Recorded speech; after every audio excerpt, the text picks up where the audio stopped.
Sneak attack. We're going on earlier than normal. Hey guys, it's Wahima, but just call me Wah. Melanated! I announced that I'm on live, so I'm gonna give everybody like a couple minutes to come on. Just 1 minute, maybe 30 seconds. Who knows? You get my Starbucks cup.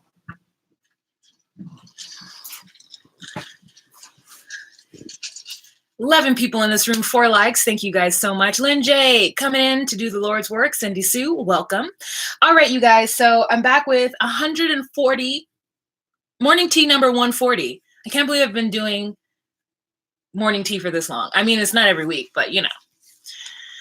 And I want to thank the dedicated fans of morning tea. I know I don't give you what you want as often as you deserve it, but I do my very best. And I want to thank you guys for your patience and your support and your love, you know. All right, everyone is in the room. Miss Shannon's here. Kimberly's here. Shani D is here. Sarah's here. Two pretty brown eyes is here. Sabrina is here. Or Sabine. Sabine Lorna is here. And Stanley. Welcome. All right, so we got enough people. Let's jump into this conversation. The first thing I want to talk about is JayZ and the NFL. I know I'm late on this. I know this has happened like a week ago, you know, as the news cycle goes. But I just wanted to talk about it because I think that it's kind of like the masses make a decision that something is wrong or, you know, whatnot, and then it takes over the headlines. And I don't see anything wrong with JayZ getting ownership of the NFL. As far as I read, it's not that much. It's enough because he's a part of this program called like Social Change or something. I can't remember the exact name of it, but it's NFL's answer to them being a group of racists. So they let JayZ buy in so that they can look less racist. And he was like, okay, well, I'm going to be over concerts. Like he's over Rock Nation are the ones that are picking the people for halftime shows and other NFL related concerts. And as well as they're changing the like musical mascot of the NFL. It's no longer going to be Carrie Underwood. They are coming up with a new thing. You know, Carrie Underwood was like all country music, and every time you went to watch a show, she had a song. And we love Miss Carrie Underwood. You know what I'm saying? She can sing. We love her because that bee can sing. But you know, it's time for a change. And NFL is very much geared towards, I don't know really. I can't speak on where the NFL is geared towards because I don't watch football. I don't enjoy it, even though I do understand the game. Like I don't get it. I don't understand why it's fun. I would go and see a game, but I don't know that I would want my child to participate in one or watch it on TV. Definitely not. So I think that JayZ is just making moves and boldly going where no black man has gone before. And we don't know what he's going to do while he's there. Yes, he could be there to make money for his lineage and for his family. And yes, he could be there for that selfish reason and for other reasons. Perhaps he is going to make a change. History will tell. Like, I think that there's a lot of vitriol when things happen in the current, in the present. But when they look back on this move, you know, 50, 75 years from now, they're going to herald this as the time that the first black billionaire, not the first black billionaire in general, but that a black man who came from the Marcy Projects, built a rap nation, then own a part of the NFL, and JayZ has much more life to live. You never know what JayZ is going to do. And there's so many people who feel that because he's a black man and because he's popular and because he has the notoriety that he has and he's married to who he's married to, that he owes the black community a certain amount of something. And to a certain degree, I agree. And I do think that him and Beyonce has fulfilled that their role. And I think if they want to make selfish decisions that work for them, they're allowed to do that. I'm not saying that I think them purchasing the NFL is a selfish decision because I don't know. I'm not in JayZ's head. I am not even close to being a business person, a billionaire, a mogul, none of those things. So only time will tell what he's doing. And we are in a capitalist country. Like capitalists are going to capitalize. What? No, not Siri. Did not call you. Capitalists are going to capitalize. And I don't know of any. I do think that capitalism isn't the best. But I benefit from capitalism. And I know other people don't. Other countries don't. And it's a hard thing to reconcile. But unfortunately, tiny little me can only manage what's in my tiny little world, which is trying to take care of my family. And through that, capitalism, I believe, does benefit it.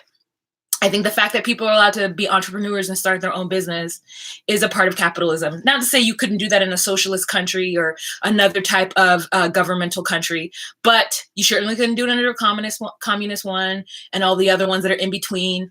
I think socialism, you definitely do it. But I just think that I'm too much of a small person to have these like lofty ideas about what I'm just trying to make $1 out of 15 cents in the world that I reside in. So that's just me, but you could think differently. And I don't think that I have to wait and see what JayZ does. And also, like, I can't judge him because I'm not in his position. Like, I don't know his money. I don't know his life. Like, I just am like, okay, I can't control that. You can be mad at him if you want to. I'm just not mad because I don't have a dog in this fight. Like, I just don't. Brooks Smith said, also, why do we expect these celebrities to speak for our community at large? I agree. I don't think it's his responsibility. Now, he has taken it on to a certain extent, which great, kudos to him. But if he wasn't, if he wasn't one of the people who took on social issues, I wouldn't bat an eye. I think it's so weird when people who don't manage money or make money on their level then go, this is what you should be doing. I'm like, would you be doing that if you made all this money? And if so, God bless you. Good for you. I just don't think we should force other people to do it. Anyways, so there's that. There's a new pop star. Well, actually, let's go into, since we're talking about international issues and capitalism, let's go on to the Amazon. Y'all, the Amazon is burning because their new president who took office in January, who's real buddy with our orange renegade, has decided that he is going to lower like policies and being strict on deforestation. So like farmers, ranchers, and loggers are just burning up the Amazon and causing a ruckus, right? So some of you might be thinking, oh, it's just a forest and it's just Brazil. Why can't they do what they want to do in their country? Because one, the Amazon provides air, breathable air for majority of the earth. They have, the Amazon also has over so many species of animals that have yet to be cataloged and are going to be extinct. And also there are like peoples who live off of the Amazon, like indigenous groups of people who have been minding their business for thousands of years, and you're burning down the forest, right? So deforestation affects us globally because of what the Amazon does to the world. And so conservationists have worked with the United States and Brazil to give Brazil the help and the funding that they need in order to have, people watching the Amazon to make sure there's no deforestation, to have policies in place and to enforce those policies. And now that's all been pulled back and it's very lax. And so people are just going in there and trying to like live their capitalist lives and burn down the rainforest. And we're losing a lot of resources. Doctors and scientists are studying the rainforest because there are cures there for different things that have just not been discovered. And so it's just like you're taking away the Earth's resource that happens to reside in a country called Brazil. Although the US is very close to that. And also like burning things messes up the environment. Like huge fires is not the best for the environment. And so we already have a global warming situation. So if you change the ecosystem of the Earth that much, it's gonna F shit up. So I mean, wait, what? I just saw something. The issue is that Black people are afraid of the cops because they grew up single Black moms and competitive with authority. I don't know what's happening. You guys can fight. Anyways, so I just am like, there are a lot of politicians and people who make a lot of money who just are having so much fun in their life right now that they can't possibly think about their generations before them. Like, they're just having so much fun currently that like to even think about their grandchildren and how their grandchildren are going to survive is just like, meh, they'll handle it when they get there because I'm handling it now. And it's like, we just have no idea. We have no idea. I mean, we're humans, we'll adapt, but like, there is a call for us to like, oh shoot, what did I do? No, don't check for updates. Sorry. There is a call for not to boycott it, but to put more is it tariffs? So we get beef from Brazil. And so there is a call out to like change that partnership. The things that we get from Brazil, the like trade from Brazil, like unless they step up and stop the rainforest, stop deforestation. So there's the international community. Okay, another like world thing that's happening is Hurricane Durian. I had somebody on my feed, I think 2 days ago, that was packing and preparing for Hurricane Durian. And I hope that anyone who is in that line of fire is safe. And I mean, I know you guys are going to lose everything and you're going to have to build everything up again, but like, I just wish you all the best. I really, really do. Let's move on to Normani. We have a new pop star. Her name is Normani. I mean, she already had a couple songs out. This last song that came out, the song itself, I don't love. Music video, yes, ma'am. Okay? Yes, ma'am. I think she looks great. I think that we're moving into a very empowered Black woman place in music. And I think that there are a lot of people who are fighting against it, but I don't care. I'm happy that Black women are allowed to twerk. There's this twerking girl on Instagram who's not Black. And I know that if she were Black, it would be controversial because there's a certain like image on Black women. Like when white women are out there twerking, I think she's white. Well, she's not, maybe she isn't white, but she's white, phenotype, her phenotype, what's it called? White looking? No. Her phenotype suggests that she is white, but she might not be. And she is, I think her name is Nasty Nat, and she is making a career out of twerking, going around from city to city, showing women having classes. And I know there are people who are upset, who are like, Black women been twerking since 1885, and they ain't made no money, and they've just been ostracized. And this white lady comes and she twerks, and everyone's like praising her, and she's making all this money. You're right. She's just, and she has the smallest little butt. But I think to certain women, she is empowering them. She may not be empowering you, but we do now. I think it's still hard for me to see Black women twerking in public, except for like Cardi B and Meg Thee Stallion. And I think it's because I just hold Black women and women in a higher esteem, which is my personal problem. It has nothing to do with the women who want to be out there twerking. Like, as much as I would love to twerk in public, I just can't bring myself to do it. Be it respectability politics, be it all of the things that come around that. But I am happy for the women who can. I'm happy for the city girls, period. I'm happy for Meg Thee Stallion. I don't know any of her songs. I'm happy for Cardi B. I'm happy for all the women who can do it, because even Beyonce does it. But somehow it doesn't seem the same when Beyonce does it. It feels like it's like, not, you know, because that, we're gonna, that's like a version of twerking, you know? And she's been doing it. And we love her. Y'all love her. I like her. You know, so it's like, hi, Morgan. I don't know who Morgan is. Oh, I see it.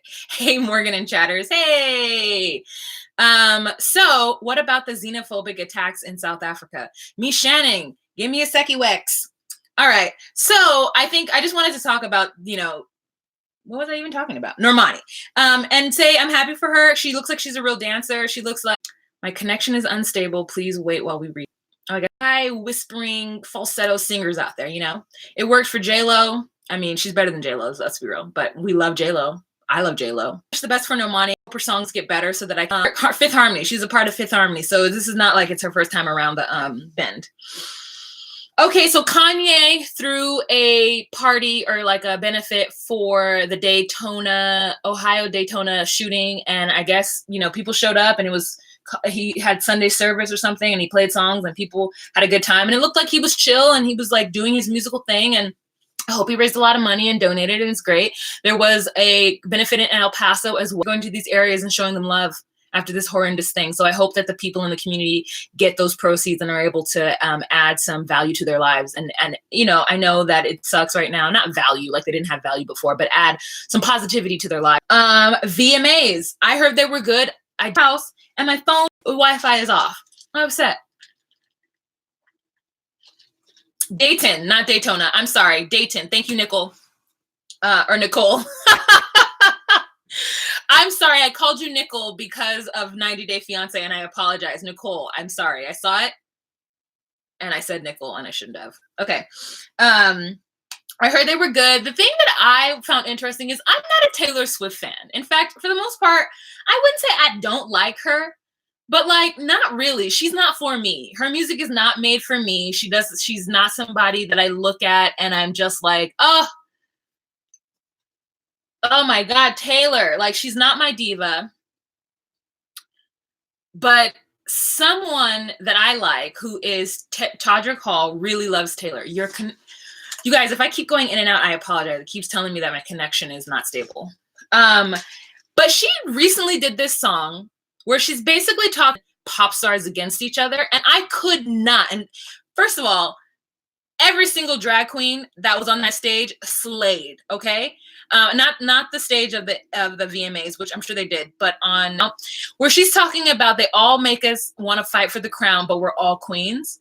And I thought that message was real good.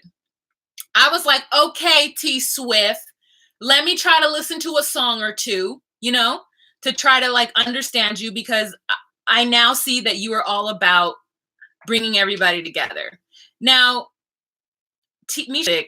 but I am from like white pop stars. Like I only know like Teenage Dream and Kissed a Girl and Swish Swish. I think I'm just getting old and cranky because I'm not a fan of any of these fools. Oh, girl, Renee, don't call them. Don't let the beehive come for you, girl. Okay. They had a conversation with South Africans a while back. And then I was on Instagram and I saw a post that they posted and I saw the conversation underneath the post. And this is what I gleaned from it.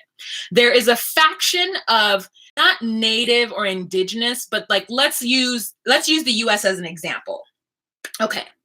So there is a group of, I think, ADOS, American descendants of slavery, who feel that when immigrants come to this country who look like them, so immigrants that look like Black people, okay, so I say immigrants that look like them.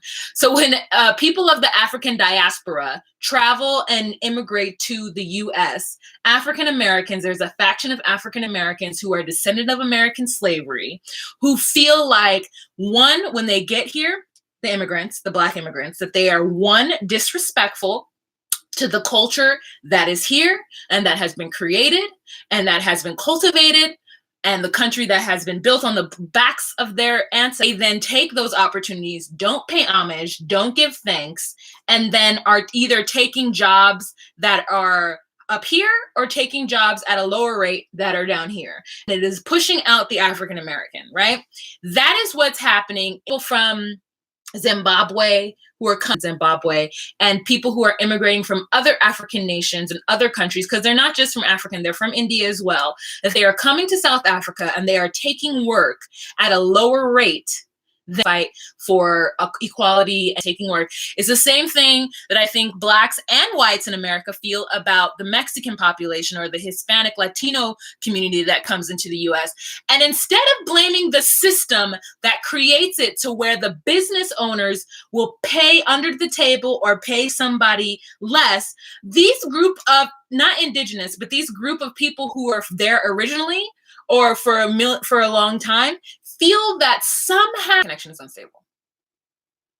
Please wait while we reconnect.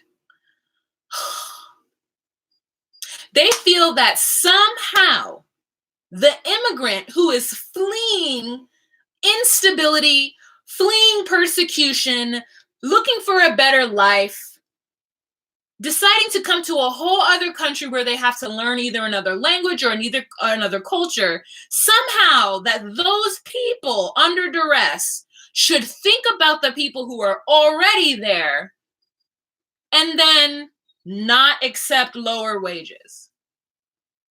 Or at least bow down to those people. That is what I got from this person who was talking about it from the African American. But I feel like if that is the case of somebody in the in an African American thinking that, then there must be a faction of South Africans who think the same thing, who feel like they need to somehow, I don't know what. As I overstand with culture part, but if you can't get a job, that's on you. Renee said, oh, you guys are talking about something else. In Seattle, the Black community and African American don't communicate very well. No, it's my video. Sorry. It's my video, me Shannon. it says my connection isn't good when no one's here and the Wi-Fi is off. The only thing I did, whatever. So I just don't understand. It's like, how are the people who are immigrating supposed to even think about the people who are already there when all they're trying to do is feed their family? Like, no, that's the reason why countries have open borders. It's for people to be able to move about and find a better life. It's like humanity. I don't get it. Ramsterdam says divide and conquer. It is old as sand. As long as people are divided for whatever reason, race, gender, society, sex, ruling is easy peasy for the powers that be. You guys are saying you're skipping it. I understand. Skippity paps. I get it. I don't understand how they can be more angry at the Black immigrants than the white Africans who are still, oh my God. Sorry, let me break. I think I'm gonna have to get off of this soon because I don't want to give you guys like a terrible experience. I just think that sometimes people they attack who they can attack, right? Like they can't really do anything about the Afrikaans, just like we can't really do about anything about white supremacy in this country, but fight it incrementally, right? We can't like just do something about it and in 10 years it be like equal. No, but I think so. It's easier to just pick off what you can pick off and fighting amongst each other and finding derisions. Like I just think like, as much as I do understand the disrespect that can come along with an immigrant from another country looking down on African Americans, I just do not care. Like as an African American, as a descendant of American slavery, like I don't care if somebody from another country comes here and looks down on me for being African American, because I know my history. I know what we have done in this country. And if you want to live in a space of respectability politics and you think you're better because your last name isn't Johnson or Jackson or whatever, that is fine. Because that stops me from making my money by worrying about you. That's what I think. I'm buffering. Sorry, you guys. I tried. Thank you, Lynn J, so much. Oh, really? The ADOS wouldn't accept me? That's so interesting. Tell me more, me, Shannon.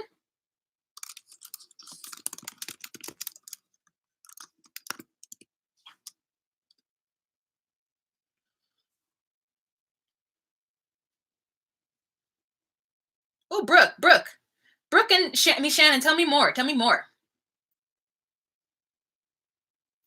It's okay. It's not just me. Buffer still enjoying the live, yo. Thanks, Jasmine. Tell me more about this. I want to know. I want to know more. I want to know why my lineage is not like accepted, especially because I have done, oh, my connection is unstable. Because I have done my ancestry.com. Let me wait.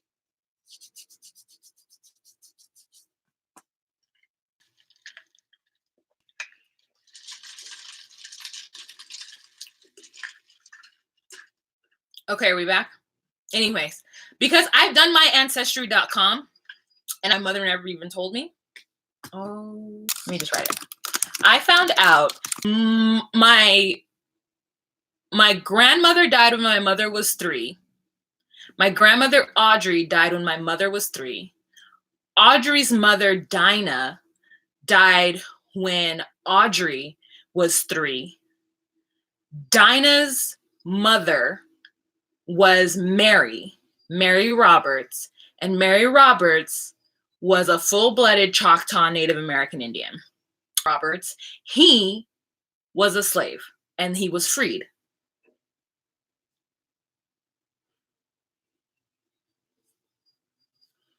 So my great was in my world, just like in the movies, with 2 lovers in a scene, and she says, do you love me? And he says so endlessly, I love you, Liberian girl. Okay, anyways, there's my song to you.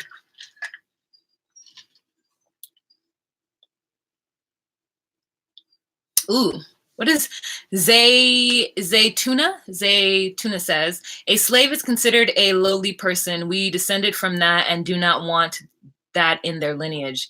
Guess caste lineage matters to those cultures. Oh, I don't know what you mean. Max Fila says, oh man, I came in late. You're in the middle of a conversation already. Yeah. But anyways, so I wouldn't be considered that. That's rude. Anyways, I do consider it. I learned a lot about African-American history growing up. My father is not African-American, but he absolutely demanded, oh, Shatina, thank you so much for the super chat. Here's the donation towards the Just Call Me Want Internet Upgrade Fund. Rude. It's not my fault. They changed the internet on me because it was cheaper. And what am I going to say? I'm not going to pay it. I already pay the lawn man. I already pay the electric bill, which during the summer child is like $300 a month. I can't take on the internet as well. They want to have cable. I tell them we don't need cable. But they're old and they just want cable because they want to be able to watch the OWN channel. They want to be able to watch the ESPN. They want to be able to watch, Hallmark and like C-SPAN. You know how old people are. Shatina is so shady. So shady. Made it for a live waiting for this hurricane to pass. Girl! Woo! Send some hearts. Give some hearts to her for waiting for her to. Let me find the hearts. Let me find the hearts, girl, because you need some love, sis. I can't believe you're in this hurricane. Let me find the hearts. Where are the hearts? There they are. Hearts, hearts, hearts, hearts, hearts, hearts, hearts. Love, love, love your way. Stay safe from the hurricane. You're gonna see the hearts right now. There they go. Stay safe. Tia says, listen, Hallmark and OWN have some good shows. I see. That's what I'm saying. They want to pay. I was like, look, I will pay the internet only. But okay, prayers to Bahamas for sure. Prayers to Bahamas for sure. Yeah, Amsterdam, $300 a month. It's hot here. And this house is, I don't know how many square feet, but it's 4 bedrooms, 2-story. It's a deal. It's a situation. So like, yeah, anyways, Shatina, the shade. I love it though. But anyway, so that's what I think about that. We're at 30 minutes and I want to thank you guys for bearing with my internet. Makes me sad that it sucks. You know how long it takes me to upload a video now? It's so dumb. I feel like I should just be at Chris's house doing lives at all times. My electric bill was $340. I was mad. Shandy, listen, it comes out of the direct deposit and I'm just like, I'm glad I had the money. I make sure that I have like $300 for that. And then for my insurance and all that stuff, I make sure I have an extra like $200 in there just sitting. So I have like an extra $500 just sitting in there waiting for bills that I don't know are going to come or when they're going to come, then they'll be pulled out. And then I have the extra in my savings so that in case I am like, buying things on PayPal. Because sometimes what happens is that my PayPal is directly connected to my bank account when my PayPal should be connected to my credit card. And I forget that it isn't. And so I'll overspend out of my checking. So I always have money like smothered around so that nothing happens. I haven't had that issue in my checking like in over 12 years. But, in my youth, I used to always go in the red. I'm like, oh, how come I can't manage my time? How come I don't get attention to whatever? But I'm so good at it that like, I don't even pay attention. All right. Quasimodo, what did you say? I realized I had 50 seconds slow. I was 50 seconds slow. Oh. Hey, Wa, appreciate your commentary. I'm ready for fall, winter so I can save on these bills. Girl, you telling me, Shanny D? You telling me? Hello, Quasi. I'm leaving, though. I'm so sorry.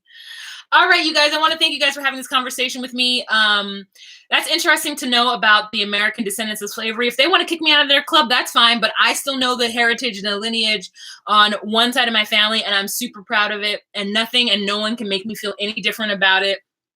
You can shame me if you want to. I feel the way I feel about reparations, girl, because the last video where I talked about reparations, people were like, you're not even African American. How dare you? I was like, first of all, you don't know me, because if you did, you know that I was, and I talk about it all the time, that my dad is from Belize and my mom is American. All the time, girl. She's never shied away from it. She's never shied away from it. That's it. Ooh, girl, the reparations conversation, people feel a ways about it. And look, if my idea of what reparations should be doesn't work for you, then fine. I'm not making the reparations decisions. No one's asking me for my opinion to like actually make any decision. I'm just letting you know so we can have a conversation so I can see your side of it. My dad was actually telling me, because I was talking to him about the conversation, that there are a lot of people who could benefit from land. I personally am like, who is that? Is that not me? I can't benefit from anything. My dad has a whole garden outside, and when he asked me to water it while he was on vacation, girl, it was a mission. I had to get up every morning, turn on the water, like drag it over here, put it over there, then make sure that got watered. And then I had my sister do it one day because I was sick, and she was like, I'm hot, I'm tired. I'm like, yeah, my dad gets out there like a champ. Okay, anybody who tends a garden or who has land that they want to take care of, it takes a lot of work to take care of it, and I'm not built like that. Okay, that Belizean blood and my dad's fortitude to like get out there and do stuff is not in me. Him and his sister both love to till a soil, and I'm just like, eat a fruit. So there's that. Get a condo. Get a condo. You're right. Let's see. You missed a lot, Quasi. You're just going to have to stop and watch it. Brooke Smith said people are always ready to exclude somebody even without having all the info. Exactly. Be back soon. I love these morning teas, even though it's evening here. Ramsterdam, I'm going to try to do... I try to do them every Wednesday. Sometimes I can't get them out, but then I will do them on Monday for 90 Day Fiancé, that, which I know you are because you come into the 90 Day Fiancé ones. I filmed a video about Dave Chappelle's special. Please don't drag me. I have opinions that I know are not going to be popular. And two, I'm going to do my Love After Lockup and 90 Day the Other Way today. So that's what I'm going to do right now after this. I'm going to film them actually. So then I'll have 3 videos to edit, and it's going to be so much fun. I was going to do the Jackie Ina challenge, which I'm still going to do at some point. Just got a lot going on. And exactly a week from today, I'm going to Guatemala. I don't know if I'm going to have service. I'm going to try to take video on my phone. Or my dad's like, buy a camera. And I'm like, with whose money, son? With whose money? What are you talking about? So I don't know what I'm going to do, but I want to show you guys Guatemala. I want to show you guys my culture's part of Guatemala and Belize. So I'm going to see about how I can figure that situation out. Maybe I do have to buy a camera because I'm not taking this guy. I'm not taking, this is too big, child. Like, could you imagine this around my neck? Hell no. Hell no. So anyways, that's it, you guys. Thank you so much for joining us today. I hope you guys have a fantastic rest of your week. Please join me for 90 Day Fiancé. Please join me for Love After Lockup. Please watch my Dave Chappelle commentary video. And again, you know, I always give you guys love, and I want you to remember to be you, be true, and find your place. Bye. I love that shady $5.